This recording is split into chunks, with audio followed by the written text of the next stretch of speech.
नमस्ते, सभी को मेरा नमस्ते। आज थोड़ी देरी होगी मगर गीता का पाठ करना तो ज़रूरी है। तो आइए शुरू करते हैं। आज 5वां दिन, अध्याय दूसरा और श्लोक 9। संजय उवाच। ये श्लोक है संजय उवाच है। एव मुक्त्वा ऋषिकेश गुडाकेश परन्तप न योत्स्य इति गोविंद मुक्त्वा तृष्णी बभुवः। संजय बोले, हे शत्रुतापन धृतराष्ट्र, ऐसा कहकर निद्रा को जीतने वाले अर्जुन अंतर्यामी भगवान गोविंद से मैं युद्ध नहीं करूंगा ऐसा स्पष्ट कहकर चुप हो गए।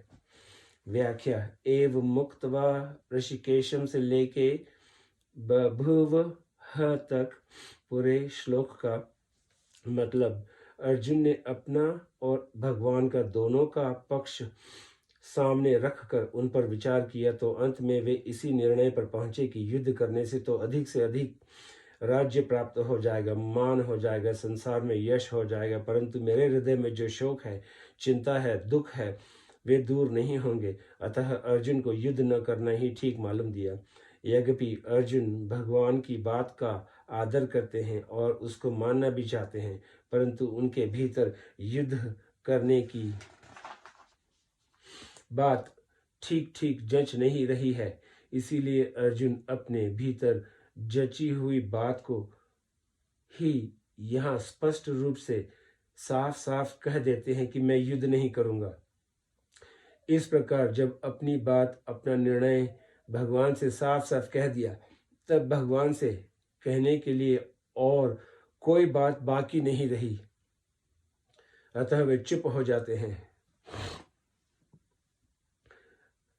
संबंध। जब अर्जुन ने युद्ध करने के लिए साफ मना कर दिया, तब उसके बाद क्या हुआ, इसको संजय आगे के श्लोक में बताते हैं। तमुवाच ऋषिकेश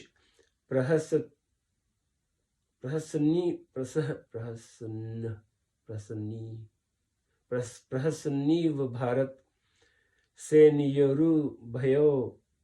भयोर्मध्ये विषीदन्तमिन्द वच।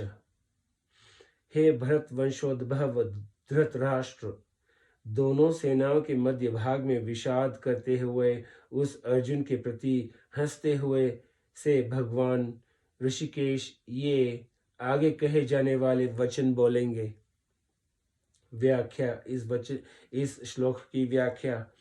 तमुवाच ऋषिकेश से लेके विषिदंत मिंद वच पूरे श्लोक का मतलब अर्जुन ने बड़ी शूरवीरता और उत्साहपूर्वक योद्धाओं को देखने के लिए भगवान से दोनों सेनाओं के बीच में रथ खड़ा करने के लिए कहा था।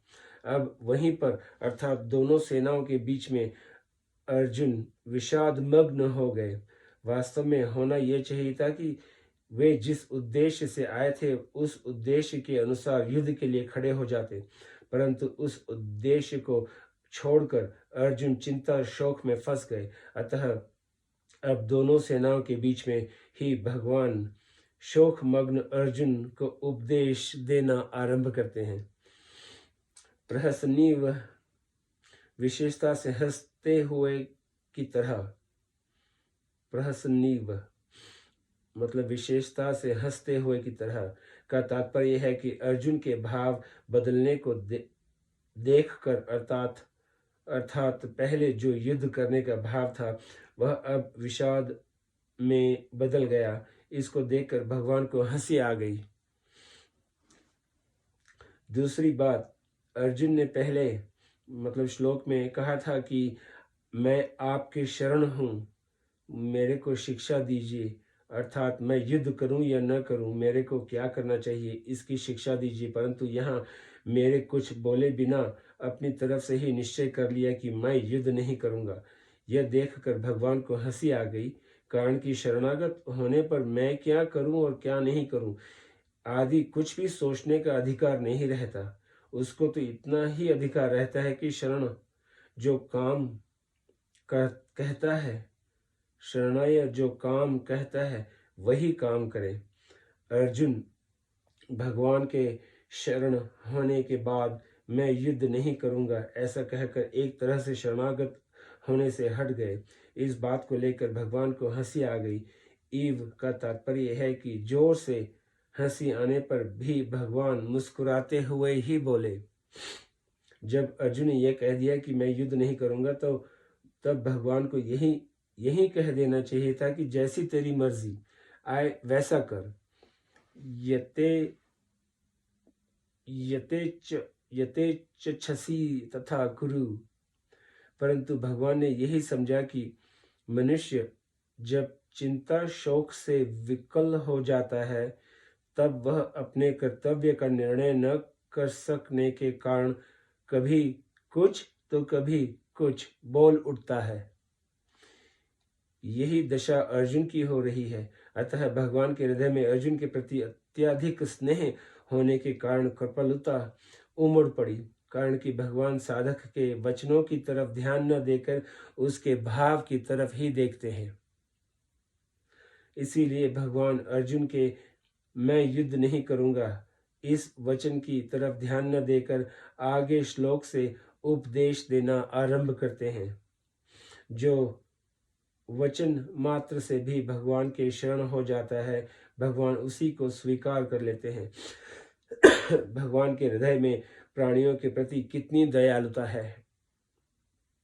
ऋषिकेश कहने का तात्पर्य है कि भगवान अंतर्यामी है अर्थात प्राणियों के भीतरी भावों को जानने वाले हैं। भगवान अर्जुन के भीतरी भावों को जानते हैं कि अभी तो कौटुंबिक मोह के वेग के कारण और राज्य मिलने से अपना शौक मिटता न देखने के कारण यह कह रहा है कि मैं युद्ध नहीं करूंगा। परंतु जब इसको स्वयं चेत होगा तब यह बात ठहरेगी नहीं और मैं जैसे कहूंगा वैसे ही यह करेगा। इंद वच उवाच पदों में केवल उवाच कहने से ही काम चल सकता था क्योंकि उवाच के अंतर्गत ही वच पद का अर्थ आ जाता है। अतः वच पद देना